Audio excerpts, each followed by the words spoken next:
It's good to have you here tonight as we continue this very special series.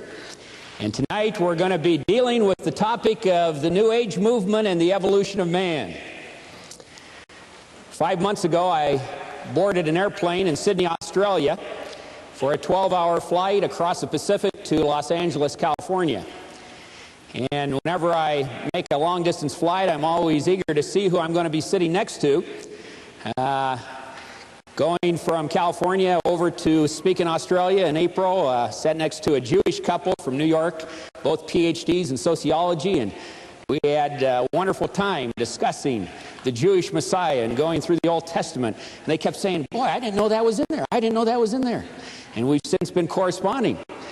And so my son who was with me, Jason, who's 16, we got in the plane to come home after 3 weeks of lecturing through New Zealand and Australia, and he sat next to the window. I was in the center seat, and we were waiting to see who was going to sit next to us. And pretty soon, the plane filled up, and a lady about 40 years old came and sat down next to me.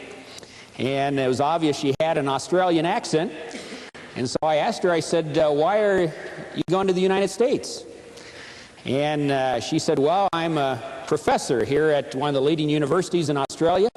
I'm a PhD in biology, and I'm going to be lecturing at a variety of universities on the east coast of the United States. I said, well, that's interesting. I said, what are you going to be speaking about? She said, well, I'm going to be giving a series of lectures on evolution, ecology, and the spiritual interrelatedness of all things. Well, my son, Jason, 16, sitting next to the window, he just kind of turned away and started chuckling to himself. He thought, boy, the Lord has a great sense of humor.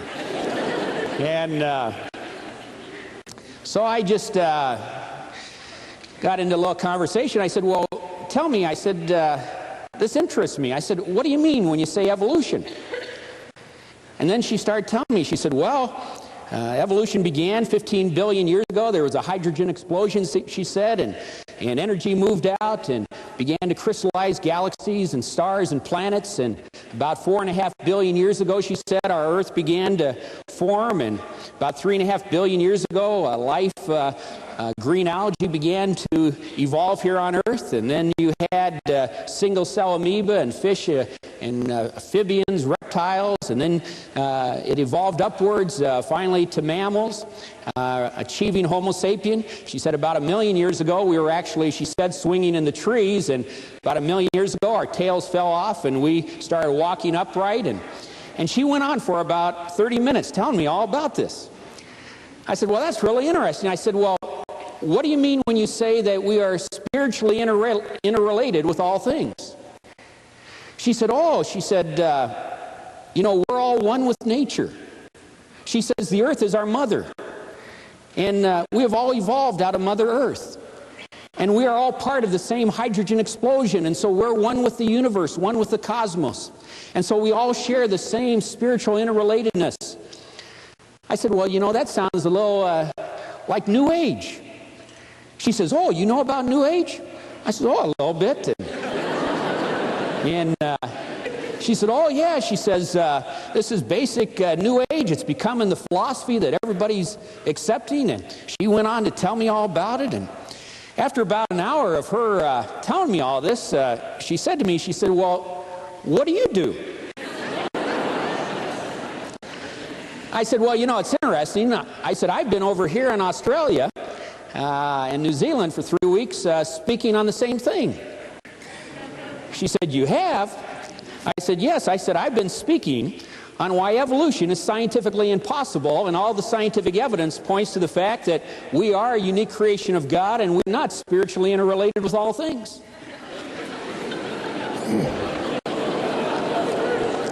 Well, I'll tell you, we had a wonderful 12-hour flight. And for about literally 7 to 8 hours of that flight, we had the most interesting conversation. And as my son said when we got off the plane in L.A., he said, I'd love to know what she's going to say now after we had literally destroyed everything she was going to speak on. But what was she talking about? What is the theory of evolution? Tonight I want to talk about it because evolution, which we have all been indoctrinated in through the school systems, through our public museums like out here in Drumheller where I was today and other places, you have evolution taught as fact that there is no God. Man is simply an accident. Man is a product of evolution. And as we saw the other night, the theory of evolution has become literally the foundation stone of the New Age movement. The belief that man has evolved physically as an animal in the first age. And in the New Age movement, they say that we now stand on the brink of a new age, what they call the age of Aquarius. And in this new age, they say man will continue his evolution, but he will now evolve mentally and spiritually to achieve his own divine nature. That ultimately man can become God himself in the new age. But evolution is in fact the foundation stone not only of the New Age movement, but of secular humanism, of communism and atheism. And as Christians, we need to understand, how do we respond to people who claim to be evolutionists, who say there is no God, we're simply an accident? To begin with, as you see on the screen behind me, I took this from Time Life book series entitled The Origin of Man. I don't know if you recognize anybody up there. It's very interesting. Newsweek magazine, November 20th, 1989, had an interesting article entitled, "We're All Lucky to Be Here." They had a picture of Stephen Jay Gould of Harvard, a leading paleontologist and evolutionist in North America. And this is what we read about what you see behind me. I quote Time magazine, or Newsweek. "It is a picture we all carry around in our heads, the most powerful icon of the age of secular humanism, the line of the ascent of man. It begins with the bacteria just barely across the threshold of life, a tenuous scum on the primeval seas. Then climbing the ladder of complexity, protozoa, invertebrates, the fishes and early reptiles, followed by the first mammals, knocked off by the dinosaurs, and then the early primates and their hominid descendants huddled around a cave fire. 3 billion years of progress directed toward the production of man. This is the opening premise of what may someday be called post-humanism.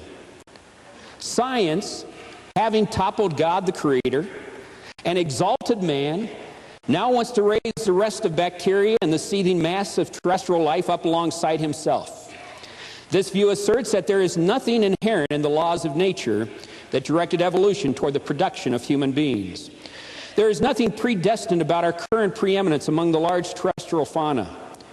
We are the product of a whole series of contingent events in the history of the planet, any one of which could have been reversed to give rise to a different outcome. We are, in short, like every other creature that ever walked or slithered across the earth, we are an accident," unquote. Well, tonight we want to ask the question, are we an accident that has evolved out of the slimy scum, as Newsweek puts it? Or are we a unique creation of God? And what is the scientific evidence? It's interesting, as I was talking with this lady, a biology professor, university there in Australia, she said, you know, the problem with you creationists, she said, you just have faith. I said, well, you know, everybody has faith.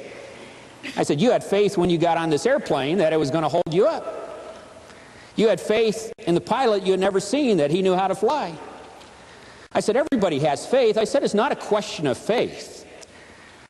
I said, rather it is, what are you putting your faith in? And is what you're putting your faith in a valid basis of faith? You see, there are two faith propositions today being offered to the world.